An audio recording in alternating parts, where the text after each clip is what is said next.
السلام الله عليكم سو دواad asxaabta ku xiran channelka ee Faadan Beauty Salon waa mar kale aniga idinku soo noqday cilaan cusub naqshad goos ma sha Allah tabarakallah soo dhawaada daawasho wacan ka faa'iideysi wacan fadlan hadii aad nagu cusub tahay subscribe noo saar gambalaalkana fursaad oo la socotid casharada soo gelinayno oo u noqotay qofka ugu horeeyo oo daawado like-na noo saar hadii aad ka mid tahay asxaabta hore noola joogtayna layga sidii roobka nooga dhig insha Allah waad mahadsantihiin asxaabta qaaliga daawasho wacan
طلعنا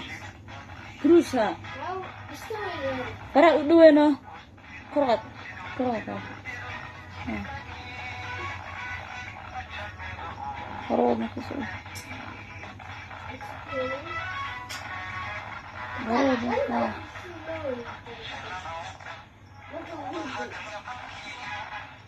بس